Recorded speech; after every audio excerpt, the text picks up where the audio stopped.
ماہنامہ ترجمان القرآن دور حاضر میں قرآن مجید کے پیغام کو سمجھنے کا بہترین ذریعہ تازہ شمارے کی آڈیو ریکارڈنگ پیش کی جا رہی ہے، سماعت فرمائیے۔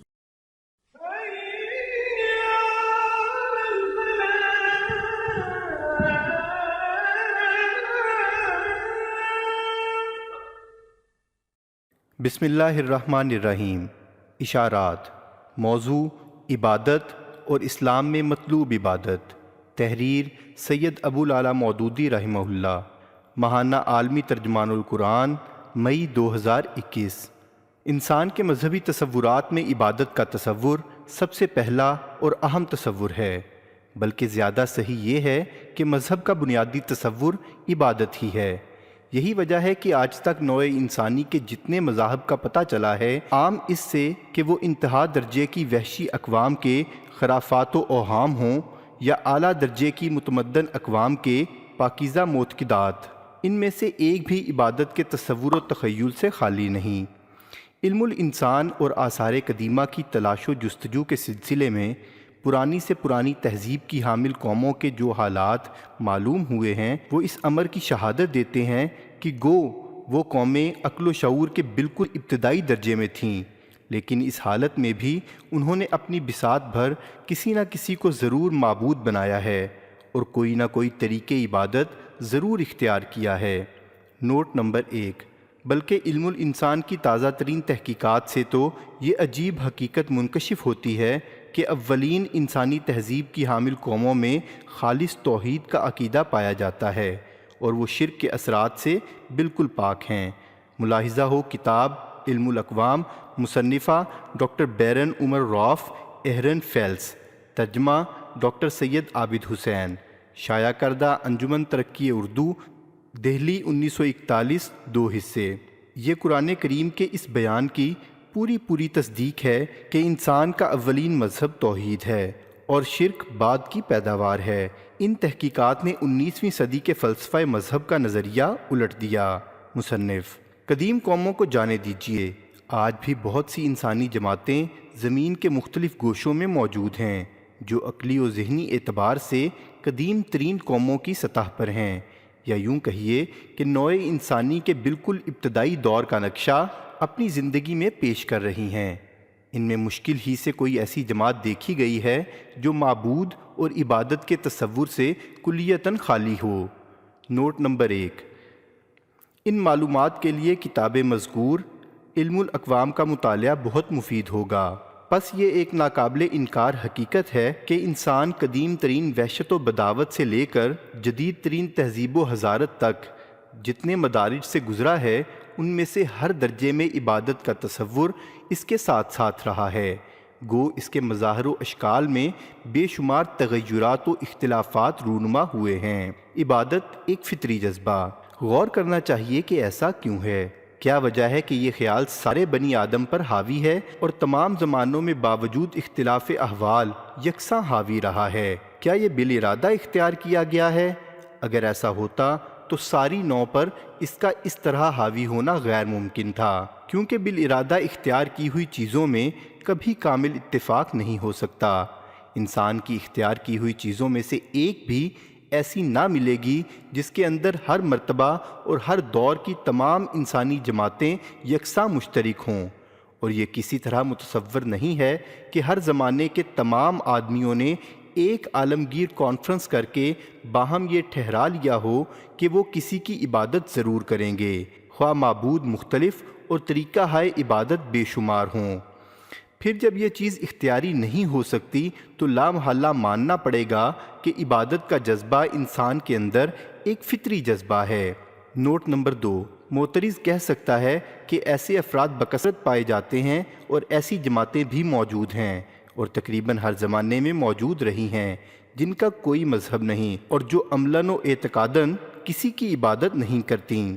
اس کا جواب یہ ہے کہ جس طرح مخنثوں کی ایک کثیر تعداد کا موجود ہونا اس بات کی دلیل نہیں کہ جذبہ شہوت ایک فطری جذبہ نہیں ہے، اور جس طرح مجردوں اور راہبوں کے ایک بڑے گروہ کا وجود اس بات کی دلیل نہیں کہ ازدواج کی خواہش ایک فطری خواہش نہیں ہے، اسی طرح ایسے افراد یا جماعتوں کا موجود ہونا بھی جن کے اندر مخصوص اسباب کے تحت عبادت کا فطری جذبہ مردہ یا بے حس ہو چکا ہے، اس دعوے کی دلیل نہیں بن سکتا کہ انسان میں عبادت کا جذبہ ایک فطری جذبہ نہیں ہے۔ جس طرح انسان کو بھوک فطری طور پر لگتی ہے اور اس کے فروغ کرنے کے لیے وہ غذا کی تلاش کرتا ہے، جس طرح اسے سردی اور گرمی فطری طور پر محسوس ہوتی ہے اور اس سے بچنے کے لیے وہ سایہ اور لباس ڈھونڈتا ہے، جس طرح ادائے معافی الضمیر کی خواہش اس میں فطری طور پر پیدا ہوتی ہے اور اسے پورا کرنے کے لیے وہ الفاظ و اشارات باہم پہنچاتا ہے، بالکل اسی طرح عبادت کا جذبہ بھی انسان میں فطرتاً پیدا ہوتا ہے اور اس کی تسکین کے لیے وہ کسی معبود کی تلاش کرتا اور اس کی بندگی کرتا ہے۔ مگر جیسا کہ ہم بھوک اور سردی و گرمی کے احساس اور ادائے معافی الضمیر کی خواہش کے معاملے میں دیکھتے ہیں، فطرت کا اثر زیادہ تر اس مجرد داعیہ کی حد تک رہتا ہے جو انسان کو غذا، سایہ، لباس اور وسیلہ اظہار معافی الضمیر کی تلاش پر مجبور کرتا اور جسم کے ان اعضاء کو جو ان کاموں سے متعلق ہیں حرکت دینے پر ابھارتا ہے، اور اسی حد تک تمام انسانوں میں اشتراک بھی پایا جاتا ہے۔ اس کے آگے فطرت کا اثر کمزور اور خود انسان کا اپنا اختیار غالب ہو جاتا ہے، اور یہیں سے وہ بے شمار اختلافات شروع ہوتے ہیں جو غذا، مکان، لباس، زبان اور اشارات و علامات کی مختلف صورتوں اور حیتوں کے اعتبار سے ہر زمانے کی مختلف قوموں میں پائے گئے ہیں۔ قریب قریب یہی حال عبادت کے جذبے کا بھی ہے کہ وہ انسان کو بندگی و پرستش پر اکسا کر چھوڑ دیتا ہے، اور اس کے بعد یہ انسان کے اپنے انتخاب پر ہے کہ اس جذبے کی تسکین کے لیے وہ کس کو معبود مانتا ہے اور اس کی عبادت کا کیا طریقہ اختیار کرتا ہے۔ اسی اختیار کی حد پر پہنچ کر معبودوں اور عبادت کے طریقوں میں وہ اختلاف شروع ہوتا ہے جو انسان کی اختیار کی ہوئی تمام چیزوں میں نظر آتا ہے، اگرچہ اس معاملے میں بھی فطرت کی رہنمائی انسان کا ساتھ بالکل نہیں چھوڑ دیتی، جس طرح غذا اور لباس وغیرہ فطری مطلوبات کے انتخاب میں نہیں چھوڑتی ہے، لیکن یہ رہنمائی اتنی دھندلی اور خفی ہوتی ہے کہ اس کا ادراک کرنے کے لیے نہایت لطیف و نازک شعور کی ضرورت ہے جو بہت کم لوگوں کو حاصل ہوتا ہے۔ آئیے اب ہم سراغ لگائیں کہ اس فطری داعیہ کا سر رشتہ کہاں سے ملتا ہے، اس کشش کا مرکز کہاں ہے جو انسان کو عبادت کے لیے کھینچتی ہے، کون سی قوتیں ہیں جو اسے معبود کی تلاش اور اس کی عبادت پر ابھارتی ہیں، اور وہ کیا رہنمائی ہے جو اس تلاش میں ہم کو خود فطرت سے حاصل ہوتی ہے۔ اس کے لیے ہم کو سب سے پہلے خود عبادت کی حقیقت پر غور کرنا چاہیے کہ اس کے بغیر ان سوالات کا حل مشکل ہے۔ عبادت کی حقیقت۔ عبادت کا تصور دراصل ایک جامع تصور ہے جو دو ذیلی تصورات کے امتزاج سے مکمل ہوتا ہے، ایک بندگی، دوسرے پرستش۔ بندگی کے معنی ہیں کسی بالاتر قوت کی بڑائی تسلیم کر کے اس کی فرما برداری و اطاعت کرنا، اور پرستش کے معنی ہیں کسی بالاتر ہستی کو پاک، مقدس اور بزرگ سمجھ کر اس کے آگے سر نیاز جھکا دینا اور اسے پوجنا۔ ان میں سب سے پہلا تصور عبادت کا ابتدائی اور بنیادی تصور ہے، اور دوسرا تصور انتہائی اور تکمیلی۔ پہلا زمین کی حیثیت رکھتا ہے اور دوسرا عمارت کی، اس لیے ہمیں اپنی تحقیق کی ابتدا پہلے تصور سے کرنی چاہیے۔ بندگی و اطاعت۔ بندگی یا فرما برداری و اطاعت ہمیشہ اس قوت کے مقابلے میں کی جاتی ہے جو بندگی کرنے والے پر قہر و غلبہ اور قدرت و استعلاء رکھتی ہو اور بندے یا مطیع میں اس کے حکم سے سرتابی کا یارہ نہ ہو۔ اس کی محدود شکل تو وہ ہے جو آقا اور نوکر کے درمیان ہم عموماً دیکھتے ہیں، لیکن اس سے زیادہ وسیع تصور کے لیے سب سے زیادہ واضح مثال وہ بندگی ہے جو رعایا اپنی حکومت کی کرتی ہے۔ حکومت کوئی مادی شے نہیں ہے، نہ ایک محسوس و مشاہد چیز ہے، ایک نظام و ضابطے کی بندش ہے جس کا غلبہ و استعلاء لاکھوں کروڑوں آدمیوں پر حاوی ہوتا ہے۔ رعایا اس کے قانون پر طوعاً و کرہاً چلتی ہے۔ لوگ اپنے گھروں میں، کسان اپنے کھیتوں میں، اور مسافر دور دراز جنگلوں میں، جہاں بظاہر حکومت کا زور جتانے والی کوئی چیز موجود نہیں ہوتی، اس کے قوانین کی اطاعت کرتے ہیں۔ اس کے حدود و اختیار میں رہ کر جو شخص اس کے قانون کی خلاف ورزی کرتا ہے وہ سزا پاتا ہے، اور زیادہ شدید نافرمانی کی صورت میں اس کے تمام وہ حقوق سلب ہو جاتے ہیں جو رعیت ہونے کی حیثیت سے اس کو حاصل تھے۔ اس لحاظ سے جس قدر لوگ کسی حکومت کے حدود میں رہتے ہیں اور اس کے قوانین کی پابندی کرتے ہیں، ان کے متعلق ہم کہا کرتے ہیں کہ وہ فلاں حکومت کی فرما برداری و اطاعت کر رہے ہیں۔ اگر ہم ان الفاظ کی جگہ مذہبی اصطلاح استعمال کریں تو کہہ سکتے ہیں کہ وہ اس کی بندگی و عبادت کر رہے ہیں۔ اب اس تصور کو اور زیادہ وسیع کیجئے، پوری کائنات پر نظر ڈالیے۔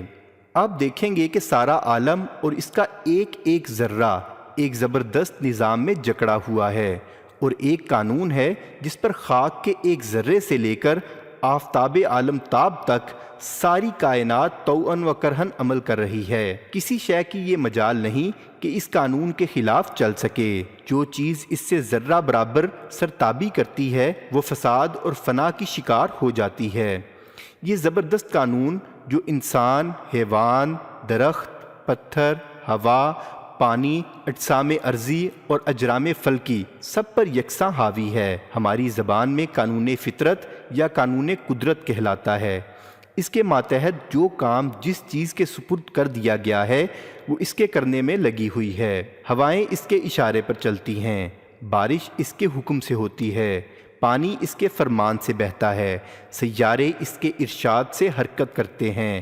غرض اس تمام کائنات میں جو کچھ ہو رہا ہے اسی قانون کے ماتحت ہو رہا ہے، اور ہر ذرہ اسی کام میں لگا ہوا ہے جس پر اس قانون نے اسے لگا دیا ہے۔ جس چیز کو ہم زندگی، بقا اور کون کہتے ہیں وہ دراصل نتیجہ ہے اس قانون کی اطاعت کا، اور جس کو ہم موت، فنا اور فساد کہتے ہیں وہ در حقیقت نتیجہ ہے اس قانون کی خلاف ورزی کا۔ دوسرے الفاظ میں ہم کہہ سکتے ہیں کہ ہر شے جو زندہ اور باقی ہے وہ اس قانون کی اطاعت کر رہی ہے، اور کائنات عالم میں کوئی شے زندہ اور باقی نہیں رہ سکتی اگر اس کی اطاعت نہ کرے۔ لیکن جس طرح حکومت کی مثال میں ہم دیکھتے ہیں کہ قانون کی اطاعت دراصل قانون کی اطاعت نہیں بلکہ اس حکومت کی اطاعت ہے جس نے اپنے قہر و غلبے سے اس قانون کو نافذ کیا ہے، اور حکومت کا نظم و ضبط قائم کرنے کے لیے لا محالہ ایک حاکم، ایک مرکزی فرما روا، ایک مقتدر اعلیٰ ہستی کا وجود ضروری ہے۔ بالکل اسی طرح قانون فطرت کی اطاعت بھی دراصل اس غالب و قاہر حکومت کی اطاعت ہے جو اس قانون کو بنانے اور زور و قوت سے اس کو چلانے والی ہے، اور یہ حکومت ایک فرما روا کے دست قدرت میں ہے جس کے بغیر اتنا بڑا عالمگیر نظام ایک لمحے کے لیے بھی نہیں چل سکتا۔ یہاں اگر ہم قانونی لفظ اطاعت کو مذہبی اصطلاح عبادت سے بدل دیں اور لفظ حاکم کی جگہ اللہ یا خدا کا لفظ رکھ دیں تو یہ کہہ سکتے ہیں کہ ساری کائنات اور اس کی ہر چیز اللہ کی عبادت کر رہی ہے، اور یہ ایسی عبادت ہے جس پر ہر شے کے وجود و بقا کا انحصار ہے۔ کائنات کی کوئی شے اور مجموعی طور پر ساری کائنات اللہ کی عبادت سے ایک لمحے کے لیے بھی غافل نہیں ہو سکتی، اور اگر غافل ہو جائے تو ایک لمحے کے لیے بھی باقی نہیں رہ سکتی۔ قرآن مجید میں اس بندگی کو کہیں عبادت سے تعبیر کیا گیا ہے، کہیں تسبیح و تقدیس سے، کہیں سجود سے اور کہیں قنوت سے۔ چنانچہ جگہ جگہ اس مضمون کی آیات آتی ہیں، وَمَا خَلَقْتُ الْجِنَّ وَالْإِنسَ إِلَّا لِيَعْبُدُونَ، میں نے جن اور انسان کو اسی لیے پیدا کیا ہے کہ میری عبادت کریں۔ وَلَهُ مَا فِي السَّمَاوَاتِ وَالْأَرْضِ وَمَنْ عِنْدَهُ لَا يَسْتَكْبِرُونَ عَنْ عِبَادَتِهِ وَلَا يَسْتَحْسِرُونَ يُسَبِّحُونَ اللَّيْلَ وَالنَّهَارَ لَا يَفْتُرُونَ۔ آسمانوں اور زمین میں جس قدر مخلوقات ہیں اور جو خدا کے پاس حاضر ہیں سب اسی کے ہیں، اور اس کی عبادت سے سرتابی نہیں کرتے اور نہ تھکتے ہیں، رات دن اس کی تسبیح میں لگے ہوئے ہیں اور کبھی اس سے کاہلی نہیں کرتے۔ یسبح للہ ما فی السماوات وما فی الارض الملک القدوس العزیز الحکیم۔ آسمانوں اور زمین میں جو چیز بھی ہے اللہ ہی کی تسبیح کر رہی ہے، اس بادشاہ کی جو پاک، غالب اور صاحب حکمت ہے۔ الم تر ان اللہ یسبح لہ ما فی السماوات والارض والطیر صافات کل قد علم صلاۃ و تسبیحا وَلِلَّهِ مُلْكُ السَّمَاوَاتِ وَالْأَرْضِ وَإِلَى اللَّهِ الْمَصِيرُ۔ کیا تو نہیں دیکھتا کہ جس قدر مخلوق آسمانوں اور زمین میں ہے اور جو پرندے پر پھیلائے اڑ رہے ہیں سب اللہ ہی کی تسبیح کر رہے ہیں، سب اپنی نماز اور تسبیح کا طریقہ جانتے ہیں، اور زمین و آسمان کی حکومت اللہ ہی کے ہاتھ میں ہے اور سب کو اسی کی طرف جانا ہے۔ تسبح لہ السماوات السبع والارض ومن فیہن وان من شیء الا یسبح بحمدہ ولکن لا تفقہون تسبیحہم۔ ساتوں آسمان اور زمین اور جو کچھ ان میں ہے سب اسی کی تسبیح کر رہے ہیں، اور کوئی چیز نہیں جو اس کی حمد کے گیت نہ گاتی ہو مگر تم ان کی تسبیح کو سمجھتے نہیں ہو۔ وَلَهُ مَا فِي السَّمَاوَاتِ وَالْأَرْضِ كُلُّ اللَّهُ قَانِتُونَ۔ آسمانوں اور زمین میں جو کچھ ہے سب اسی کا ہے، سب اسی کے حکم کے آگے جھکے ہوئے ہیں۔ الشمس والقمر بحسبان والنجم والشجر یسجدان۔ سورج اور چاند ایک حساب سے چکر لگا رہے ہیں اور درخت اور تارے سجدے میں ہیں۔ کیا لوگوں نے خدا کی مخلوق میں سے کسی چیز کی طرف بھی نظر نہیں کی جن کے سائے دائیں اور بائیں جھکتے ہیں، گویا اللہ کے آگے سر بسجود ہیں اور اظہار عجز کر رہے ہیں، اور جتنے جاندار اور ملائکہ آسمانوں اور زمین میں ہیں سب اللہ ہی کو سجدہ کرتے ہیں اور اس کے حکم سے سرتابی نہیں کرتے، اور اپنے رب سے جو بالا تر ہے ڈرتے ہیں، اور جو ان کو حکم دیا جاتا ہے وہی کرتے ہیں۔ النحل۔ کیا تو نہیں دیکھتا کہ جو مخلوق آسمانوں میں ہے اور زمین میں ہے، اور چاند اور سورج اور تارے اور پہاڑ اور درخت اور جانور اور بہت سے نیک آدمی اور بہت سے وہ بھی جو اپنی نافرمانی کی وجہ سے مستحق عذاب ہو چکے ہیں، سب کے سب اللہ کے آگے سر بسجود ہیں۔ الحج۔ زمین اور آسمان میں جس قدر چیزیں ہیں سب طوعا و کرہن اللہ ہی کو سجدہ کر رہی ہیں۔ الرعد۔ یہ عبادت، یہ سجود، یہ تسبیح، یہ قنوت تمام جاندار اور بے جان، ذی شعور اور بے شعور چیزوں پر یکساں حاوی ہے، اور انسان بھی اس پر اسی طرح مجبور ہے جس طرح مٹی کا ایک ذرہ، پانی کا ایک قطرہ اور گھاس کا ایک تنکا۔ انسان خواہ خدا کا قائل ہو یا منکر، خدا کو سجدہ کرتا ہو یا پتھر کو، خدا کی پوجا کرتا ہو یا غیر خدا کی، جب وہ قانون فطرت پر چل رہا ہے اور اس قانون کے تحت ہی زندہ ہے تو لا محالہ وہ بغیر جانے بوجھے بلا عمد و اختیار طوعا و کرہن خدا ہی کی عبادت کر رہا ہے، اسی کے سامنے سر بسجود ہے اور اسی کی تسبیح میں لگا ہوا ہے۔ اس کا چلنا پھرنا، سونا جاگنا، کھانا پینا، اٹھنا بیٹھنا سب اسی کی عبادت ہے، چاہے وہ اپنے اختیار سے کسی اور کی پوجا کر رہا ہو اور اپنی زبان سے کسی اور کی بندگی و اطاعت کر رہا ہو، مگر اس کا رونگٹا رونگٹا اسی خدا کی عبادت میں مشغول ہے جس نے اسے پیدا کیا ہے۔ اس کا خون اسی کی عبادت میں چکر لگا رہا ہے، اس کا قلب اسی کی عبادت میں متحرک ہے، اس کے اعضاء اسی کی عبادت میں کام کر رہے ہیں، اور اس کی وہ زبان بھی جس سے وہ خدا کو جھٹلاتا اور غیروں کی حمد و ثنا کرتا ہے دراصل اسی کی عبادت میں چل رہی ہے۔ بندگی کا صلہ۔ اس عبادت کا صلہ یا اجر خدا کی طرف سے کیا ملتا ہے؟ فیضان وجود، رزق اور قوت بقا۔ جتنی چیزیں خدا کے قانون پر چلتی ہیں اور اس کی بندگی کرتی ہیں وہ زندہ اور باقی رہتی ہیں، اور انہیں وہ وسیلہ بقا عطا کیا جاتا ہے جسے ہم اپنی زبان میں رزق کہتے ہیں، اور جو چیزیں اس کے قانون سے انحراف کرتی ہیں ان پر فساد مسلط ہو جاتا ہے، ان کا رزق بند ہو جاتا ہے اور وہ فیضان وجود سے محروم ہو جاتی ہیں۔ یہ معاملہ کائنات کی ہر چیز کے ساتھ ہو رہا ہے، اور اس میں شجر و حجر، حیوان و انسان، کافر و شاکر کے درمیان کوئی امتیاز نہیں۔ وَمَا مِن دَابَّةٍ فِي الْأَرْضِ إِلَّا عَلَى اللَّهِ رِزْقُهَا وَيَعْلَمُ مُسْتَقَرَّهَا وَمُسْتَوْدَعَهَا۔ کوئی چیز زمین پر چلنے والی ایسی نہیں جس کا رزق اللہ کے ذمے نہ ہو، اللہ ہر ایک کے ٹھکانے سے بھی واقف ہے اور اس کے سونپے جانے کی جگہ بھی جانتا ہے۔ یا ایھا الناس اذکروا نعمت اللہ علیکم هل من خالق غیر اللہ یرزقکم من السماء والارض لا الہ الا ہو فانا تؤفکون۔ لوگو، اپنے اوپر اللہ کی نعمت یاد کرو۔ کیا اللہ کے سوا کوئی اور خالق ہے جو زمین اور آسمان سے تم کو رزق دیتا ہو؟ اس کے سوا کوئی معبود نہیں، پھر تم کدھر بھٹکائے جا رہے ہو؟ هو الذی جعل لکم الارض ذلولا فامشوا فی مناکبها وکلوا من رزقہ۔ وہی ہے جس نے زمین کو تمہارے لیے مطیع و مسخر بنا دیا، پس تم اس کی پہنائیوں پر چلو اور پھر اس کا رزق کھاؤ۔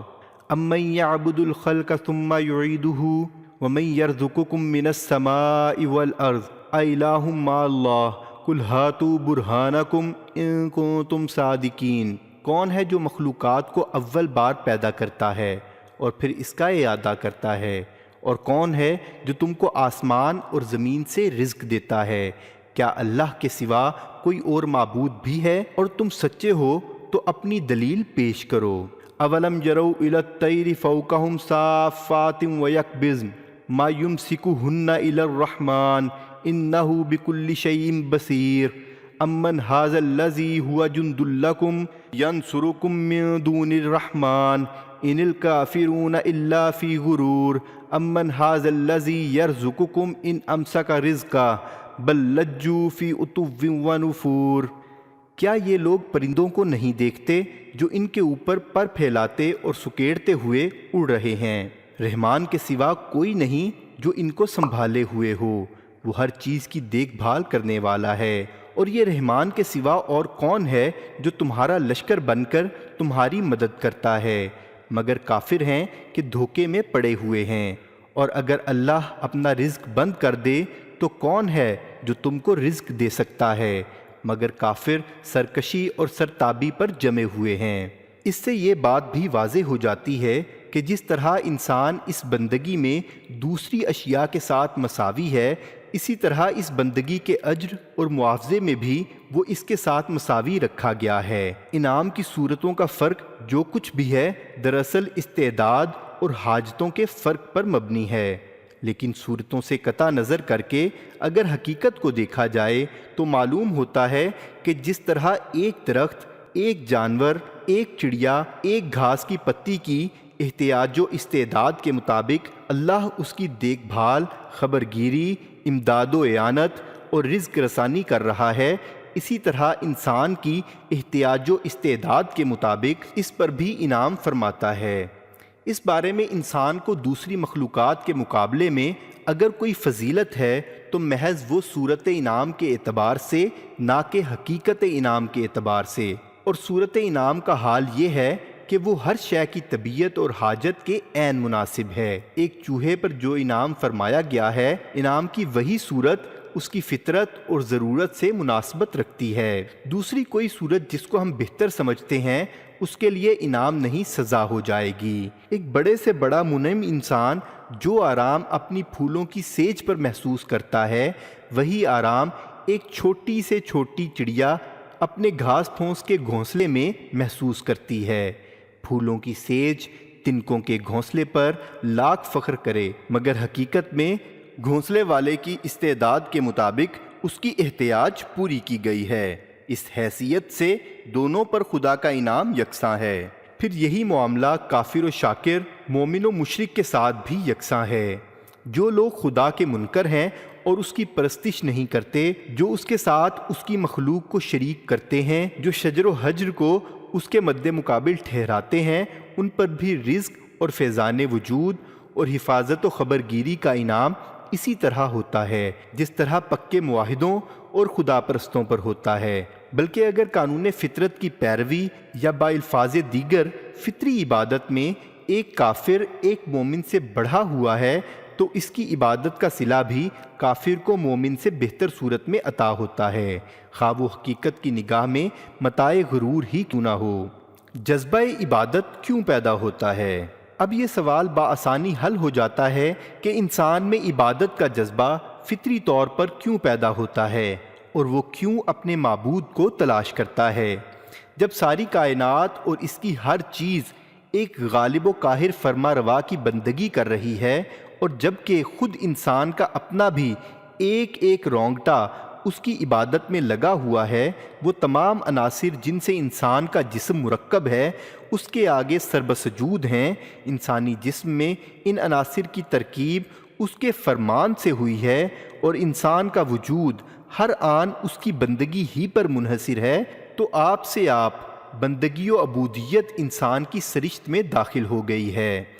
گو وہ اس صاحب حکومت کو نہیں دیکھتا جس کا وہ بندہ ہے، نہ دنیاوی حکومتوں کی طرح اس خدائی حکومت کے عامل اور نمائندے اس کے سامنے آتے ہیں، مگر چونکہ وہ بندہ ہی پیدا ہوا ہے اور بلا ارادہ ہر وقت بندگی کر رہا ہے، اور اس کے مالک کی حکومت نے ہر طرف سے، اندر سے بھی اور باہر سے بھی، اس کو اور اس کے گرد و پیش کی تمام چیزوں کو جکڑ رکھا ہے، اس لیے فطری طور پر اس کے اندر نیاز مندی، نیائش و گرائش، پرستش و عبودیت کا ایک گہرا جذبہ پیدا ہوتا ہے، اور اس کا دل بے اختیار کسی معبود کو تلاش کرتا ہے کہ اس کی حمد و ثنا کرے، اس سے اپنی حاجتوں میں مدد مانگے اور ہر آفت سے اس کے دامن میں پناہ ڈھونڈے۔ یہی سرشت ہے جس نے ابتدائے آفرینش سے انسان کو تلاش معبود پر مجبور کیا ہے۔ اسی تحریک پر اس نے ہمیشہ پرستش کی کوئی نہ کوئی شکل اختیار کی ہے، اور یہی وہ عنصر ہے جس سے مذہب کی پیدائش ہوئی ہے، تلاش معبود میں فطرت کی رہنمائی۔ لیکن جیسا کہ ہم نے پہلے بیان کیا ہے، فطرت نے ہر معاملے میں انسان کے اندر ایک مجرد طلب، ایک سادہ خواہش، ایک خالص کشش پیدا کر کے اس کو چھوڑ دیا ہے کہ اپنے مطلوب کو خود تلاش کرے۔ گویا یوں سمجھیے کہ فطرت انسان سے آنکھ مچولی کھیلتی ہے، ایک نامعلوم چیز کی طلب پر اس کو اکساتی ہے اور پردے کے پیچھے چھپ جاتی ہے تاکہ وہ اپنی عقل پر زور دے کر اپنے حواس سے کام لے کر معلوم کرے کہ اس کے دل میں جس چیز کی لگن لگی ہوئی ہے، اس کی فطرت جو چیز مانگ رہی ہے وہ کیا ہے اور کہاں ہے، اور کس طرح اس کو حاصل کیا جائے۔ یہی وہ مقام ہے جہاں پہنچ کر انسان کو مشکلات پیش آئی ہیں، اور اس نے اپنی عقلی استعداد، اپنی قوت فکر و تمیز کی رسائی اور اپنے ذوق و وجدان کی صلاحیت کے مطابق اپنے لیے وہ مختلف راستے نکالے ہیں جو آج نوع انسانی کے تمدن و معاشرے کی گوناگونی میں ہم دیکھ رہے ہیں۔ اس میں شک نہیں کہ اس تلاش و جستجو اور اختیار و انتخاب میں فطرت نے کبھی اس کا ساتھ نہیں چھوڑا ہے، مگر جس طرح وہ ہر قدم پر حیوانات کی رہنمائی کرتی ہے، اس طرح انسان کی رہنمائی نہیں کرتی۔ انسان کو وہ نہایت لطیف اشاروں میں ہدایت دیتی ہے، نہایت خفیف روشنی دکھاتی ہے، جس کا ادراک معمولی عقل و بصیرت والے لوگ نہیں کر سکتے۔ اسی وجہ سے اکثر ایسا ہوا ہے کہ انسان کا اختیار تمیزی صحیح راستے کی تلاش میں ناکام ہوا اور ہوائے نفس اس کو غلط راستوں پر بھٹکا لے گئی۔ مثال کے طور پر غذا کی خواہش پیدا کرنے سے فطرت کا منشا تو یہ تھا کہ انسان ایسا مواد اپنے جسم کو مہیا کرے جس سے وہ زندہ رہ سکے اور تحلیل شدہ اجزاء کا بدل اس کو ملتا رہے، مگر بہت سے لوگ اس خوردن برائے زیستن کی حقیقت کو نہ سمجھے۔ تلاش غذا پر ابھارنے کے لیے جو ذائقہ کی چاشنی فطرت نے اس کے کام و دہن میں لگا دی تھی، اس کو وہ اصل مقصود سمجھ بیٹھے، اور ہوائے نفس ان کو زیستن برائے خوردن کی غلط فہمی میں مبتلا کر کے فطرت کے اصل منشا سے دور ہٹا لے گئی۔ اسی طرح لباس اور مکان کی طلب دراصل موسمی اثرات سے جسم کو محفوظ رکھنے کے لیے پیدا کی گئی تھی، مگر ہوائے نفس نے اس کو بھڑک اور تفاخر اور اظہار شان و ترفع کا ذریعہ بنا لیا، اور انسان فطرت کے منشا سے تجاوز کر کے انواع و اقسام کے نفیس لباس اور عالی شان محل بنانے لگا، جو آخر کار خود اسی کے لیے مضرت رساں ثابت ہوئے۔ یہی حال ان تمام داعیات فطرت کا ہوا ہے جنہوں نے انسان میں مختلف چیزوں کی طلب پیدا کی، اور انسان نے فطرت کے منشا کو نہ سمجھ کر یا بسا اوقات سمجھنے کے باوجود نظر انداز کر کے اپنے اختیار سے اس طلب کو پورا کرنے کے لیے وہ مختلف ڈھنگ اور طریقے نکال لیے جو فطرت کے اصل مقصد سے زائد اور بہت سے معاملات میں اس کے خلاف تھے۔ پھر یہی چیزیں اگلوں سے پچھلوں تک تمدن و تہذیب، رسم و رواج اور آداب و اطوار بن کر پہنچیں، جن کی گرفت نے بعد کی انسانی نسلوں کو ایسا جکڑا کہ کہ فطرت کی رہنمائی کو سمجھنا تو درکنار، ان کے لیے اپنے اختیار تمیزی کو استعمال کرنے کی آزادی بھی باقی نہ رہی، اور اسلاف کے طریقوں نے مقدس قوانین بن کر ان کو اندھی تقلید کے رستے پر ڈال دیا۔ حالانکہ فطرت جس طرح پہلے انسان کو لطیف اشارے اور خفیف ہدایتیں دے رہی تھی، اسی طرح آج بھی دے رہی ہے اور ہمیشہ دیتی رہے گی، جنہیں عقل سلیم تھوڑے یا بہت اجتہاد سے ہر وقت سمجھ سکتی ہے۔ معبود کی طرف ہادی فطرت کے اشارے۔ تلاش معبود کی فطری خواہش کے ساتھ بھی کچھ ایسا ہی معاملہ پیش آیا ہے۔ جب انسان نے عبادت کے جذبے سے بے چین ہو کر اپنے لیے کسی معبود کو ڈھونڈنا شروع کیا تو فطرت اپنے اسی لطیف انداز میں اس کو معبود حقیقی کے عطے پتے دینے لگی کہ تیرا معبود وہ ہے جس نے تجھے پیدا کیا ہے، جو تجھ سے بالا تر ہے، جس کی قوت کے سامنے تو عاجز ہے، جو ہر چیز پر غالب ہے، جو تجھے اور ہر جاندار کو روزی دیتا ہے، جو اپنے حسن و جمال اور خوبی و رعنائی کی بنا پر ہر طرح تیری مدح و ستائش کا مستحق ہے، جس کا نور آفتاب و ماہتاب اور ستاروں کو روشنی دیتا ہے، جس کا جمال اپنے جلووں سے آب و گل کی مورتوں کو یہ جوبن اور یہ نکھار اور یہ دل فریب حسن بخشتا ہے، جس کا جلال پانی کی موج، ہوا کے طوفان، زمین کی لرزش، پہاڑ کی سربلندی، شیر کی درندگی اور سانپ کی گزیدگی میں اپنی شوکت کا اظہار کرتا ہے، جس کی ربوبیت ماں کے سینے میں محبت و شفقت بن کر، گائے کے تھن میں دودھ بن کر، پتھر کے کلیجے میں پانی بن کر ظہور کرتی ہے۔ یہ لطیف اشارے ہر زمانے میں مختلف سمجھ بوجھ کے لوگوں کو دیے گئے، اور ہر ایک نے اپنی بساط کے مطابق اتوں پتوں سے اس پہیلی کو بوجھنے کی کوشش کی۔ جب انسان اپنی ابتدائی فطری حالت سٹیٹ آف نیچر میں تھا تو وہ ان اشاروں کو صاف سمجھتا تھا اور اس ایک ہی معبود کے آگے جھکتا تھا جس کی طرف یہ اشارے ہو رہے تھے، مگر جب وہ اس حالت سے آگے بڑھا اور استدلالی فکر کی راہ پر چلنے لگا تو اس کی سرگردانیوں کا آغاز ہو گیا۔ انسان کی سرگردانیاں۔ کسی نے ان صفات کے معبود کو زمین پر تلاش کیا اور پہاڑوں، دریاؤں، درختوں اور نفع و ضرر پہنچانے والے جانوروں پر فریفتہ ہو گیا۔ صنفی اعضاء کو پوجنے لگا، آگ کے سامنے دھونی رما بیٹھا، ہوا کے آگے سرب سجود ہوا، دھرتی ماتا کو عقیدت کا خراج دینے لگا۔ غرض اس کی نظر آس پاس ہی کے مناظر میں الجھ کر رہ گئی۔ کسی کی نظر اس سے آگے بڑھی، وہ ارضی معبودوں سے مطمئن نہ ہوا۔ اس نے دیکھا کہ یہ سب چیزیں تو اسی کی طرح کسی اور کی بندگی میں مبتلا ہیں، خود اپنے وجود و بقا کے لیے بھی غیر کی محتاج ہیں۔ ان کے پاس کیا رکھا ہے جس کے لیے ہم استعانت کا ہاتھ بڑھائیں اور عقیدت کی پیشانی جھکائیں؟ آخر اس نے زمین کو چھوڑ کر آسمان پر اپنے معبود کو تلاش کیا، سورج کو دیکھا، چاند پر نظر ڈالی، اجرام فلکیہ کی چمک دمک دیکھی اور کہا یہ ہیں عبادت کے لائق، مگر جو اس سے زیادہ باریک بین تھا اس کو آسمان والوں کا حال بھی زمین والوں سے کچھ زیادہ مختلف نظر نہ آیا۔ اس نے کہا یہ لاکھ بلندتر و برتر سہی، روشن اور روشن گر سہی، لیکن اپنے اختیار سے کیا کر سکتے ہیں؟ ایک مقرر قانون، ایک لگے بندھے نظام کے تحت گردش کیے جا رہے ہیں۔ سورج کو بائیں ہمہ عظمت و بزرگی آج تک یہ مجال نہ ہوئی کہ مشرق کے بجائے کسی روز مغرب سے نکل آتا یا اپنے مقام سے ایک ہی انچ سرک جاتا۔ چاند کبھی اس قابل نہ ہوا کہ جو دن اس کے ہلال بننے کا تھا اس دن بدر بن کر نکلتا۔ اسی طرح کوئی اور سیارہ بھی اپنی مقرر گردش سے سر منہ تجاوز نہ کر سکا۔ اس بندگی، بے چارگی، کھلی ہوئی غلامی کو دیکھ کر اس جویائے معبود نے آسمان سے بھی منہ موڑ لیا، تمام مادی و جسمانی چیزوں کو ناقابل پرستش قرار دیا اور اپنے معبود کی تلاش میں معانی مجردہ، ایبسٹریکٹ آئیڈیاز اور روحانیات کی طرف پیش قدمی کی۔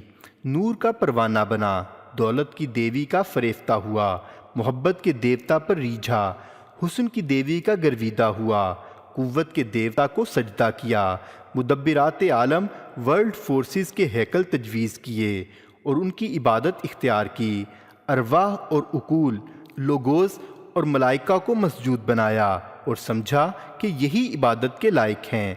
اس طرح کائنات کی ہر وہ چیز جس کے اندر مختلف قابلیتوں کے لوگوں کو اپنی اپنی فکر کی رسائی اور نظر کی استعداد کے مطابق برتری، ربوبیت، نعمت بخشی، قدرت حسن و جمال، قہر و جلال اور خالقیت کی جھلک نظر آئی، اس کے آگے جھک گئے، اور فطرت کے دیے ہوئے سراغ پر جو شخص جتنی دور جا سکا گیا اور ٹھہر گیا۔ مگر جو لوگ زیادہ صحیح وجدان، زیادہ لطیف ادراک اور زیادہ سلیم عقل رکھتے تھے اور فطرت کے بتائے ہوئے نشانات پر ٹھیک ٹھیک سفر کر رہے تھے، وہ ان اراضی و سماوی معبودوں اور روحانی و خیالی دیوتاؤں میں سے ایک سے بھی مطمئن نہ ہوئے، بیچ کی منازل میں سے ایک پر بھی نہ ٹھہرے، اور بڑھتے بڑھتے اس منزل پر پہنچ گئے جہاں انہیں کائنات کی تمام مادی، روحانی، ذہنی، علوی اور سفلی قوتیں کسی اور کی گرفت میں جکڑی ہوئی، کسی اور کی بندگی میں مشغول، کسی اور کے آگے جھکی ہوئی، کسی اور کی تسبیح پڑھتی ہوئی نظر آ گئیں۔ یہاں انہوں نے اپنے دل کے کانوں سے یہ آواز سنی، لا الہ الا انا فاعبدون، میرے سوا کوئی معبود نہیں، پس تم میری ہی عبادت کرو۔ یہ اسی معبود کی آواز تھی جس کی تلاش میں وہ چلے تھے۔ طالب کو قریب پا کر مطلوب خود پکار اٹھا، اس نے آپ ہی آگے بڑھ کر اپنا پتہ بتا دیا۔ یہاں پہنچ کر سفر ختم ہو گیا، منزل مقصود مل گئی اور ڈھونڈنے والے مطمئن ہو گئے۔ نوٹ نمبر 1، آج کل مذہب پر لکھنے والے مصنفین کا رجحان زیادہ تر تاریخی ارتقاء کے نظریہ کی طرف ہے۔ وہ کہتے ہیں کہ انسان نے ابتدا شرک کی ادنا شکلوں سے کی تھی، جوں جوں شعور بڑھتا گیا، معبودوں کا معیار اونچا ہوتا گیا اور ان کی تعداد گھٹتی چلی گئی، یہاں تک کہ ترقی کر کے انسان توحید تک پہنچا۔ لیکن تاریخ خود اس تاریخی نظریہ کا ابطال کرتی ہے۔ مسیح سے 2500 برس پہلے حضرت ابراہیم علیہ السلام خالص توحید کے پرستار تھے، اور مسیح سے 2000 برس بعد آج بھی نوع انسانی میں کروڑوں آدمی شرک کے پرستار موجود ہیں۔ کیا یہ تاریخی ارتقاء کا ثبوت ہے؟ حقیقت یہ ہے کہ ادنا ترین شرک سے لے کر بلند ترین توحید تک عبادت اور عقیدت کی تمام اقسام ہر زمانے میں پائی گئی ہیں اور آج تک پائی جاتی ہیں۔ تفاوت دراصل مختلف انسانوں کے عقلی و ذہنی مدارج میں ہے، نہ کہ تاریخی ترتیب میں۔ یہ حقیقت ہے جس سے انکار نہیں کیا جا سکتا کہ اس آخری ہدایت کو پانے کے بعد بھی کوئی مزید تلاش و جستجو کے لیے بے چین نہ ہوا۔ بے چینی، بے قراری، بے اطمینانی جو کچھ بھی تھی بیچ کی منزلوں میں تھی۔ آخری منزل پر پہنچ کر ہر دل نے گواہی دی کہ جس کو ڈھونڈ رہے تھے وہ یہی ہے، اب کسی تلاش و جستجو کی حاجت نہیں۔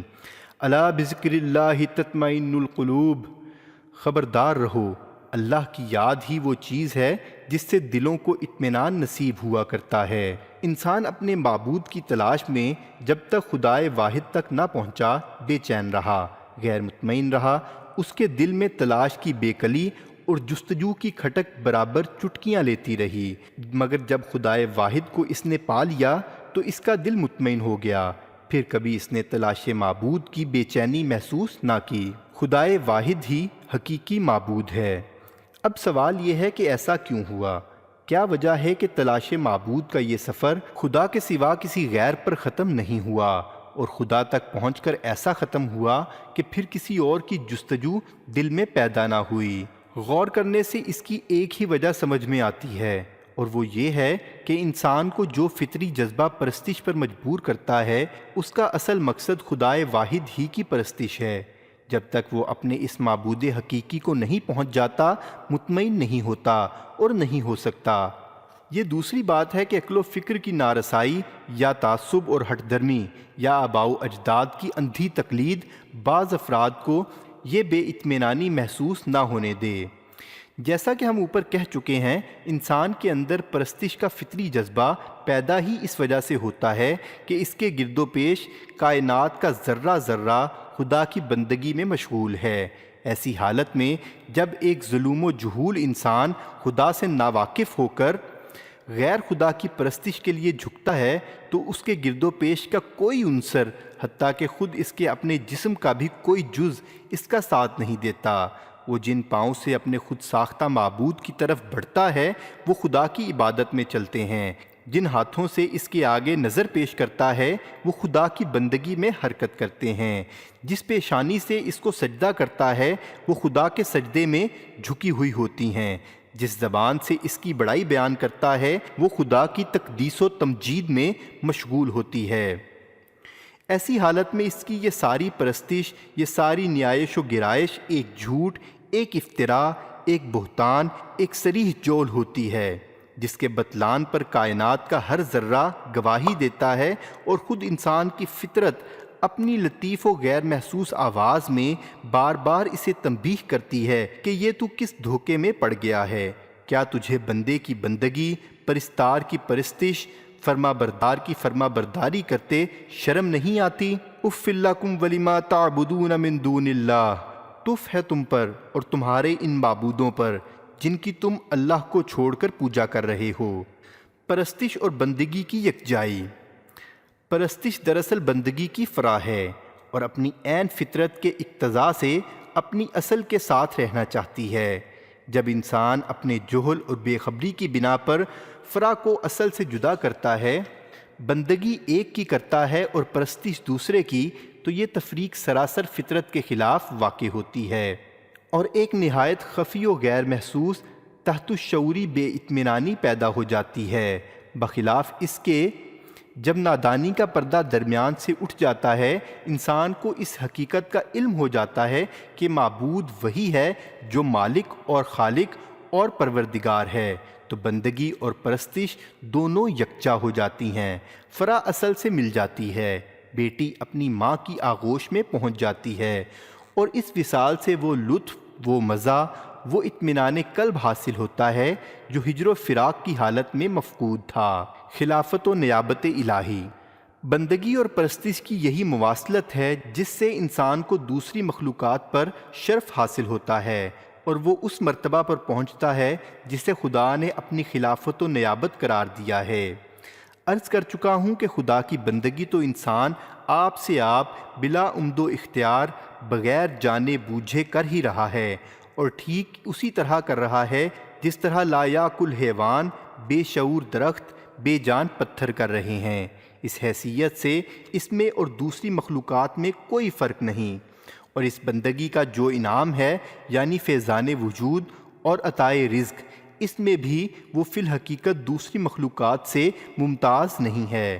فرق و امتیاز اور برتری و شرف جو کچھ ہے اس امر میں ہے کہ دوسری موجودات کے برخلاف جو عقل و شعور، جو آزادی ارادہ و اختیار اور جو قوت علمیہ انسان کو دی گئی ہے، اس سے کام لے کر وہ اس کو پہچانے جس کا وہ بندہ ہے، اور بالاختیار بھی اسی کی عبادت اور پرستش کرے جس کی وہ بلا اختیار بندگی کر رہا ہے۔ اگر اس نے ایسا نہ کیا اور اپنی عقل اور قوت علمیہ سے اپنے مالک کی معرفت حاصل نہ کی اور اپنے اختیار کے حدود میں اس کو چھوڑ کر دوسروں کی عبادت اور پرستش شروع کر دی، تو شرف کیسا، وہ تو جانوروں سے بھی بدتر ہو گیا۔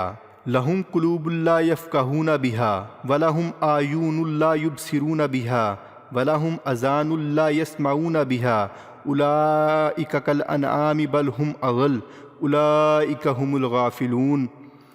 ان کے پاس دل و دماغ ہیں مگر وہ ان سے سوچتے نہیں، ان کے پاس آنکھیں ہیں مگر وہ ان سے دیکھتے نہیں، ان کے پاس کان ہیں مگر وہ ان سے سنتے نہیں، وہ جانوروں کی طرح ہیں بلکہ ان سے بھی زیادہ گئے گزرے۔ یہ وہ لوگ ہیں جو غفلت میں کھوئے گئے ہیں، بجائے خود عقل اور قوت علمیہ میں کوئی شرف اور برتری نہیں ہے، یہ تو محض حصول شرف کے لیے ایک آلہ ہے، اور اس آلے نے انسان کو یہ استعداد بہم پہنچا دی ہے کہ اس سے ٹھیک ٹھیک کام لے کر وہ بندگی اضطراری کے حیوانی مقام سے ترقی کر کے عبادت اختیاری کے انسانی مقام پر پہنچ سکے۔ لیکن اگر انسان نے اس آلے سے غلط کام لیا اور اس کو چھوڑ کر جس کا وہ بندہ ہے ان کی عبادت اختیار کی جن کا فی الحقیقت وہ بندہ نہیں ہے۔ نوٹ نمبر 1، ان معبودوں میں انسان کی اپنی ہوائے نفس بھی شامل ہے۔ جو شخص خدا کی بندگی نہیں کرتا وہ یا تو بتوں اور مصنوعی معبودوں کی بندگی کرتا ہے یا فرعون صفت انسانوں کی یا پھر اپنی خواہشات کی۔ تو وہ حیوانی مقام سے بھی نیچے اتر گیا۔ حیوان گمراہ تو نہ تھا، یہ گمراہ ہوا۔ حیوان منکر تو نہ تھا، یہ منکر ہوا۔ حیوان کافر و مشرک تو نہ تھا، یہ کافر و مشرک ہو گیا۔ حیوان جس مقام پر پیدا کیا گیا تھا اسی مقام پر وہ رہا، اور حیوان ہونے کی حیثیت سے یہ بھی اسی مقام پر ہے، مگر انسان ہونے کی حیثیت سے جو ترقی اس کو کرنی چاہیے تھی وہ اس نے نہ کی، بلکہ الٹا تنزل کی طرف چلا گیا۔ ترقی کے لیے اس کو جو عقل کا آلہ دیا گیا تھا اس کو اس نے انسانی ترقی کے لیے استعمال نہ کیا، بلکہ حیوانیت میں ترقی کرنے کے لیے استعمال کیا۔ اس نے دوربین بنائی کہ حیوان جتنی دور کی چیز دیکھ سکتا ہے اس سے زیادہ دور کی چیز یہ دیکھ سکے۔ اس نے ریڈیو ایجاد کیا کہ حیوان جتنی دور کی آواز سن سکتا ہے اس سے زیادہ دور کی آواز یہ سن سکے۔ اس نے ریل اور موٹر بنائی کہ حیوان جس قدر قطع مسافت کر سکتا ہے اس سے زیادہ یہ کر سکے۔ اس نے ہوائی جہاز بنائے کہ اڑنے میں پرندوں سے بازی لے جائے۔ اس نے بحری جہاز بنائے کہ تیرنے میں مچھلیوں کو مات کر دے۔ اس نے آلات حرب بنائے کہ لڑنے میں درندوں پر سبقت لے جائے۔ اس نے عیش و عشرت کے سامان فراہم کیے کہ جانوروں سے زیادہ پرلطف زندگی بسر کرے، مگر کیا ان ترقیات کے باوجود یہ مقام حیوانی سے کچھ بھی بلند ہوا؟ عقل و علم کے ذریعے سے عالم مادی میں جتنے تصرفات یہ کر رہا ہے وہ سب کے سب انہی قوانین فطرت کے ماتحت تو ہیں جن کے تحت عقل و علم کے بغیر حیوانات ایک محدود پیمانے پر ایسے ہی تصرفات کرتے ہیں۔ پس یہ تو وہی بندگی اضطراری کا مقام ہوا جس میں حیوان ہے۔ فرق صرف اتنا ہے کہ حیوان نے کم تر درجے کی بندگی کی، کم تر درجے کا رزق پایا۔ اس نے عقل و علم کی قوت سے اعلیٰ درجے کی بندگی کی، اعلیٰ درجے کے رزق کا مستحق ہوا۔ حیوان کو گھاس ملتی تھی، اس کو توس اور مکھن ملا۔ حیوان کو صوف اور اون ملتا تھا، اس کو نفیس کپڑے ملے۔ حیوان کو گھونسلے میں جگہ دی جاتی تھی، اس کو بنگلوں اور کوٹھیوں میں ٹھہرایا گیا۔ حیوان کو پیدل دوڑنا پڑتا تھا، اس کو موٹر وے دی گئی۔ یہ اس کی حیوانی بندگی اور اس کی اضطراری عبادت کا کافی انعام ہے، مگر دیکھنا یہ ہے کہ ترقی کا جو آلہ اس کو دیا گیا تھا اس سے اس نے ترقی کیا کی۔ ترقی کے معنی تو یہ تھے کہ حیوان ہونے کی حیثیت سے جس کو بے اختیار سجدہ کر رہا ہے، انسان ہونے کی حیثیت سے اختیاری سجدہ بھی اسی کو کرتا۔ حیوان ہونے کی حیثیت سے جس کے حکم تکوینی نیچرل لا کی اطاعت کر رہا ہے، انسان ہونے کی حیثیت سے اسی کے حکم شرعی مورل لا کی اطاعت بھی کرتا۔ اگر یہ ترقی اس نے کی تو بے شک یہ حیوانات اور تمام موجودات پر شرف لے گیا۔ اس نے بالفعل وہ خلافت حاصل کر لی جس کی قوت و استعداد اس کو دی گئی تھی۔ اس نے تمام موجودات سے بڑھ کر اپنے خالق کی بندگی و عبادت کی، اس لیے تمام موجودات عالم سے زیادہ اجر کا مستحق ہو گیا۔ لیکن اگر یہ ترقی اس نے نہ کی اور اعلیٰ ترقی کے غلط استعمال سے الٹا تنزل کی پستیوں میں اتر گیا تو بلا شائبہ شک و ریب تمام اسافل سے اسفل اور تمام اراذل سے ارذل بن گیا۔ اس نے خود اپنی حماقت سے اپنے کو عذاب کا مستحق بنا لیا۔ نوٹ نمبر 1، یہ بحث نہایت غور و تأمل کی مستحق ہے۔ اس مسئلے میں بعض لوگوں نے سخت ٹھوکر کھائی ہے۔ وہ خدا کے قانون طبیعی یا حکم تکوینی کی اطاعت ہی کو اصل عبادت سمجھتے ہیں، اور ان کا خیال یہ ہے کہ جو شخص یا گروہ اس عبادت کا حق ادا کر دے وہی عابد اور صالح اور ان تمام وعدوں کا مستحق ہے جو قرآن میں صالحین سے کیے گئے ہیں۔ حالانکہ انسان سے جو عبادت مطلوب ہے وہ محض حکم تکوینی کی اطاعت ہی نہیں بلکہ حکم شرعی کی اطاعت بھی ہے۔ یہی حقیقت ہے جس کو سورہ 3 میں بیان کیا گیا ہے۔ لَقَدْ خَلَقْنَا الْإِنسَانَ فِي أَحْسَنِ تَقْوِيمٍ ثُمَّ رَدَدْنَاهُ أَسْفَلَ سَافِلِينَ إِلَّا الَّذِينَ آمَنُوا وَعَمِلُوا الصَّالِحَاتِ فَلَهُمْ أَجْرٌ غَيْرُ مَمْنُونٍ۔ ہم نے انسان کو بہترین ساخت پر پیدا کیا، پھر اس کو تمام ادنا درجہ والوں سے بھی ادنا درجے میں پھیر دیا، بجز ان لوگوں کے جو ایمان لائے اور جنہوں نے نیک عمل کیے کہ ان کے لیے بے نہایت اجر ہے۔ یہ جمال ان تفصیلات کی طرف اشارہ کر رہا ہے جو اوپر بیان ہوئی ہیں۔ بہترین ساخت سے مراد ترقی کی وہ قوت و استعداد ہے جو انسان کو زمین کی تمام مخلوقات سے بڑھ کر دی گئی ہے، مگر محض بہترین ساخت پر ہونا بالفعل ترقی نہیں ہے۔ ترقی کا انحصار اس پر ہے کہ انسان اس قوت و استعداد سے کام لے کر اپنے خالق کی معرفت حاصل کرے، جس کے انتہائی مرتبے کا نام ایمان ہے، اور اس کے حکم شرعی کے تحت دنیا میں کام کرے، جس کو عمل صالح سے تعبیر کیا گیا ہے۔ جس نے یہ نہ کیا وہ ادنا درجے کی مخلوقات سے بھی فروتر درجے میں گر گیا، اور جس نے یہ ترقی کر لی وہ اجر غیر ممنون کا مستحق ہو گیا، یعنی ایسا اجر جو کبھی بند ہونے والا نہیں ہے، جو دنیا کی اس زندگی سے لے کر آخرت کی زندگی تک بلا نہایت چلتا ہے۔ بندگی اضطراری کے صلے میں جو اجر ملتا ہے وہ تو منقطع ہو جاتا ہے، بس ایک اجل مقرر تک ہی زندگی عطا کی جاتی ہے اور ایک حد خاص تک ہی رزق دیا جاتا ہے، مگر عبادت اختیاری کے صلے میں وہ عیش نصیب ہوتا ہے جو خلل سے پاک ہے، وہ رزق میسر آتا ہے جس کے بند ہونے کا کوئی خوف نہیں۔ عبادت کا پورا مفہوم۔ اب ہم اس مقام پر پہنچ گئے ہیں جہاں عبادت کا صحیح اور مکمل مفہوم واضح طور پر ہمارے سامنے آ جاتا ہے۔ اوپر جو کچھ کہا گیا ہے اس کے مطالعے سے معلوم ہو چکا ہے کہ عبادت کے اجزائے معنوی دو ہیں جن کی ترکیب سے عبادت کا مفہوم مکمل ہوتا ہے۔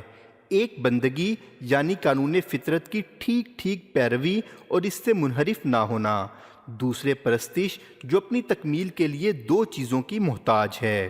نمبر 1، اپنے حقیقی معبود یعنی خدائے واحد کی ایسی معرفت جو بالکل خالص ہو، جس میں شرک کا شائبہ تک نہ ہو، جس میں کفر و انکار اور شک و ریب کی ذرہ برابر آمیزش نہ ہو، جس میں خدا کے سوا کسی کا خوف نہ ہو، کسی کے انعام کی طمع نہ ہو، کسی پر اعتماد و توکل نہ ہو، کسی کی طرف الہیت و ربوبیت کو منسوب نہ کیا جائے، کسی کو نافع و ضار نہ سمجھا جائے، کسی سے عبدیت کا تعلق وابستہ نہ کیا جائے، اسی کا نام ایمان ہے۔ نمبر 2، اپنی زندگی کے اختیاری شعبے میں اس معبود کے حکم شرعی کی اسی طرح اطاعت کرنا جس طرح اضطراری شعبے میں اس کے حکم تکوینی کی اطاعت کی جاتی ہے، تاکہ ساری زندگی ایک ہی فرمانروا، ایک ہی حکومت اور ایک ہی قانون کی تابع فرمان ہو کر ہم رنگ و ہم آہنگ ہو جائے، اور اس میں کسی حیثیت سے بھی دو رنگی اور ناہمواری باقی نہ رہے۔ اسی کو عمل صالح کہتے ہیں۔ غلط کہتا ہے جو کہتا ہے کہ یہ عبادت صرف تسبیح و مصلی اور خانقاہ تک محدود ہے۔ مومن صالح صرف اسی وقت اللہ کا عبادت گزار نہیں ہوتا جب وہ دن میں 5 وقت نماز پڑھتا ہے اور 12 مہینوں میں 1 مہینے کے روزے رکھتا ہے اور سال میں 1 وقت زکوٰۃ دیتا ہے اور عمر بھر میں 1 مرتبہ حج کرتا ہے، بلکہ در حقیقت اس کی ساری زندگی عبادت ہی عبادت ہے۔ جب وہ کاروبار میں حرام کے فائدوں کو چھوڑ کر حلال روزی پر قناعت کرتا ہے تو کیا وہ عبادت نہیں کرتا؟ جب وہ معاملات میں ظلم اور جھوٹ اور دغا سے پرہیز کر کے انصاف اور راست بازی سے کام لیتا ہے تو کیا یہ عبادت نہیں ہے؟ جب وہ خلق خدا کی خدمت اور حقداروں کی حق رسانی کے لیے کمر بستہ ہوتا ہے تو کیا اس کی یہ حرکت عین عبادت نہیں ہوتی؟ جب وہ اپنے افعال و اقوال میں خدا کے قانون کی پیروی کرتا ہے اور اس کی حدود کا لحاظ رکھتا ہے تو کیا اس کا ہر قول و فعل عبادت میں شمار نہ ہوگا؟ پس حق یہ ہے کہ اللہ کے قانون کی پیروی اور اس کی شریعت کے اتباع میں انسان دین اور دنیا کا جو کام بھی کرتا ہے وہ سراسر عبادت ہے، حتیٰ کہ بازاروں میں اس کی خرید و فروخت اور اپنے اہل و عیال میں اس کی معاشرت اور اپنے خالص دنیاوی اشغال میں اس کا انہماک بھی عبادت ہے، مگر یہ عبادت کا ادنا مرتبہ ہے۔ اس عبادت کی مثال ایسی ہے جیسے رعیت کے عام افراد اپنے بادشاہ کے قانون کی پیروی اور اس کے فرامین کی اطاعت کرتے ہیں۔ اس سے بڑا درجہ یہ ہے کہ انسان اپنے مالک کا نوکر بن جائے اور اس کے قوانین کی نہ صرف خود پیروی کرے بلکہ دوسروں پر بھی ان کو نافذ کرنے کی کوشش کرے، اس کے احکام پر نہ صرف خود عامل ہو بلکہ دنیا میں ان کے اجراء کے لیے بھی جد و جہد کرے، اس کی حکومت میں نہ صرف خود امن اور وفاداری اور اطاعت کیشی کے ساتھ رہے، بلکہ اپنے دل و دماغ اور دست و بازو کی قوتیں امن کے قیام میں، بگڑی ہوئی رعایا کی اصلاح میں اور باغی و سرکش بندوں کی سرکوبی میں بھی صرف کرے، اور اس خدمت میں اپنا تن، من، دھن سب کچھ نثار کر دے۔ وَكَذَلِكَ جَعَلْنَاكُمْ أُمَّةً وَسَطًا لِتَكُونُوا شُهَدَاءَ عَلَى النَّاسِ وَيَكُونَ الرَّسُولُ عَلَيْكُمْ شَهِيدًا، اور اس طرح ہم نے تم کو اقوام عالم کے درمیان ایک بہترین امت بنایا تاکہ تم لوگوں پر گواہ ہو اور رسول تم پر گواہ ہو۔ نوٹ نمبر 1، یعنی اپنی زبان سے، اخلاق سے، کردار سے، اپنی زندگی کے پورے رویے سے، اور پھر اپنی قربانیوں سے، محنتوں سے، کوششوں سے اور جفا کشیوں سے اسلام کی صداقت پر گواہی دو۔ ایک طرف ساری دنیا کے سامنے اپنے قول و عمل سے اسلام کا مظاہرہ بھی کرو، اور دوسری طرف اسلام کی راہ میں جاں فشانی کر کے یہ بھی ثابت کر دو کہ تم واقعی اس دین پر ایمان لائے ہو، اور تمہارے نزدیک یہ ایسی صداقت ہے جس پر تن، من، دھن سب کچھ نثار کیا جا سکتا ہے۔ ہوا سماکم المسلمین من قبل وفی ھذا لیکون الرسول شہیدا علیکم وتکونوا شہداء علی الناس فاقیموا الصلاۃ وآتوا الزکاۃ واعتصموا بحبل اللہ۔ اسی نے تمہارا نام پہلے بھی مسلم رکھا تھا اور اس کتاب میں بھی، تاکہ رسول تم پر گواہ ہو اور تم لوگوں پر گواہ ہو، پس نماز قائم کرو اور زکوٰۃ دو اور اللہ کے راستے پر جمے رہو۔ الذین ان مکناہم فی الارض اقاموا الصلاۃ وآتوا الزکاۃ وامروا بالمعروف ونہوا عن المنکر، وہ جن کو اگر ہم زمین میں طاقت بخشیں گے تو وہ نماز قائم کریں گے، زکوٰۃ دیں گے، نیکی کا حکم کریں گے اور بدی سے روکیں گے۔ یہ ہے اس عبادت کی حقیقت جس کے متعلق لوگوں نے سمجھ رکھا ہے کہ وہ محض نماز، روزہ اور تسبیح و تحلیل کا نام ہے، اور دنیا کے معاملات سے اس کو کچھ سروکار نہیں، حالانکہ دراصل صوم و صلات اور حج و زکوٰۃ اور ذکر و تسبیح انسان کو اس بڑی عبادت کے لیے مستعد کرنے والی تمرینات، ٹریننگ کورسز ہیں جو انسان کی زندگی کو حیوانی زندگی کے ادنا مقام سے اٹھا کر انسانی زندگی کے بلند ترین مقام پر لے جاتی ہیں۔ اس کو اضطرار و اختیار دونوں میں اپنے مالک کا مطیع و فرما بردار بندہ بنا دیتی ہیں، اور اسے بادشاہ حقیقی کی سلطنت کا ایسا ملازم بناتی ہیں کہ اس کی خدمت وہ اپنے جسم و جاں کی ساری قوتوں کے ساتھ اپنی زندگی کے ہر لمحے میں کرتا ہے۔ جب انسان عبادت سے اس مرتبے پر پہنچ جاتا ہے تو اس کو وہ شرف حاصل ہوتا ہے جس میں کائنات کی کوئی مخلوق اس کی ہمسری کا دعویٰ نہیں کر سکتی۔ ملائکہ تک اس کے مقام سے فروتر ہوتے ہیں۔ وہ دنیا میں بالفعل خدا کا خلیفہ ہوتا ہے۔ اس کو خدا کے سوا کسی کے آگے ہاتھ پھیلانے کی ذلت نہیں دی جاتی۔ اس کی گردن میں خدا کی غلامی کے سوا کسی کی غلامی کا طوق نہیں ہوتا۔ اس کے پاؤں میں خدا کی زنجیر کے سوا کسی کی زنجیر نہیں ہوتی۔ اس کا سر خدا کے حکم کے سوا کسی کے حکم کے آگے نہیں جھکتا۔ وہ خدا کا غلام اور سب کا آقا ہوتا ہے۔ وہ خدا کا محکوم اور سب کا حاکم ہوتا ہے۔ اس کو خدا کی طرف سے اس کی زمین پر حکومت کا حق حاصل ہو جاتا ہے۔ وہ فرعون و نمرود کی طرح باغی اور غاصب نہیں ہوتا، بلکہ شاہی فرمان سے زمین پر خدا کا نائب ہوتا ہے اور حق کے ساتھ فرما روائی کرتا ہے۔ وعد اللہ الذین آمنوا منکم وعملوا الصالحات لیستخلفنہم فی الارض کما استخلف الذین من قبلہم وليمکنن لهم دینہم الذی ارتضی لهم وليبدلنہم من بعد خوفہم امنا یعبدوننی لا یشرکون بی شیئا۔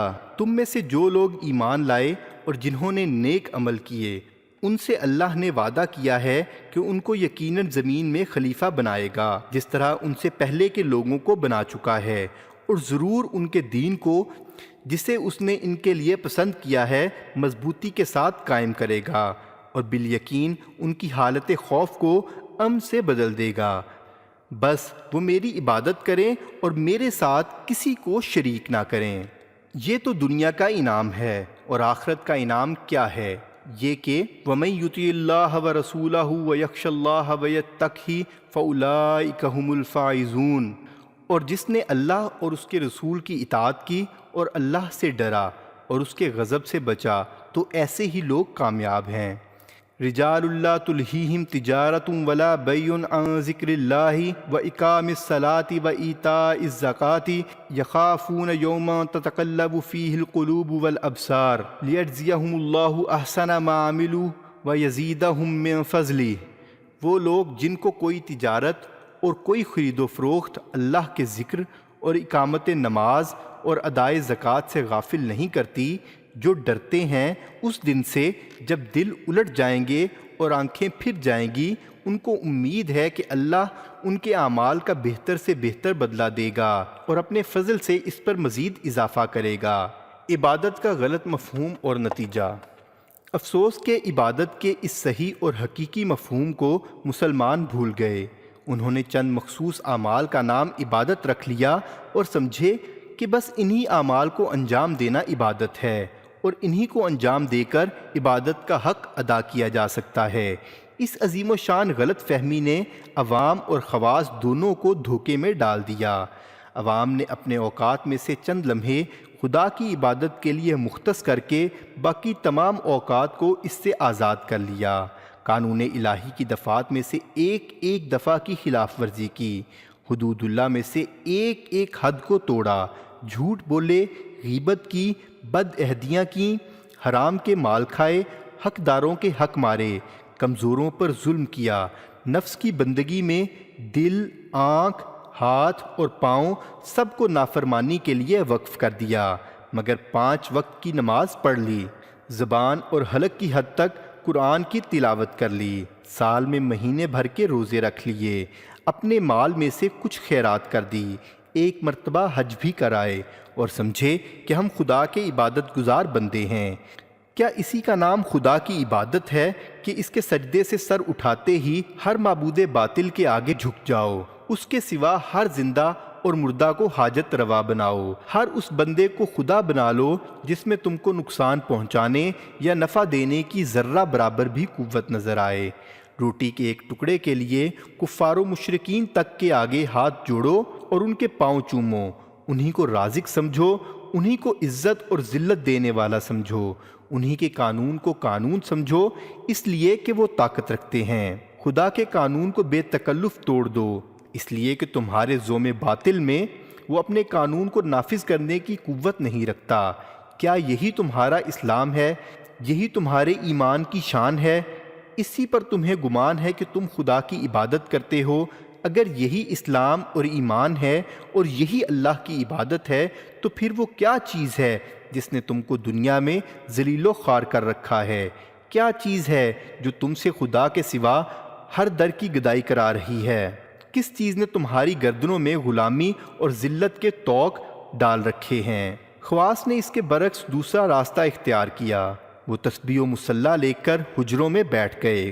خدا کے بندے گمراہی میں مبتلا ہیں، دنیا میں ظلم پھیل رہا ہے، حق کی روشنی پر باطل کی ظلمت چھائی جا رہی ہے، خدا کی زمین پر ظالموں اور باغیوں کا قبضہ ہو رہا ہے، الہی قوانین کی بجائے شیطانی قوانین کی بندگی خدا کے بندوں سے کرائی جا رہی ہے، مگر یہ ہیں کہ نفل پر نفل پڑھ رہے ہیں، تسبیح کے دانوں کو گردش دے رہے ہیں، ہو حق کے نعرے لگا رہے ہیں، قرآن پڑھتے ہیں مگر محض ثواب تلاوت کی خاطر، حدیث پڑھتے ہیں مگر صرف تبرکن، سیرت پاک صلی اللہ علیہ وسلم اور اسوہ صحابہ پر واعظ فرماتے ہیں مگر قصہ گوئی کا لطف اٹھانے کے سوا کچھ مقصود نہیں، دعوت الی الخیر اور امر بالمعروف و نہی عن المنکر اور جہاد فی سبیل اللہ کا سبق نہ ان کو قرآن میں ملتا ہے، نہ حدیث میں، نہ سیرت پاک صلی اللہ علیہ وسلم میں، نہ اسوہ صحابہ میں۔ کیا یہ عبادت ہے؟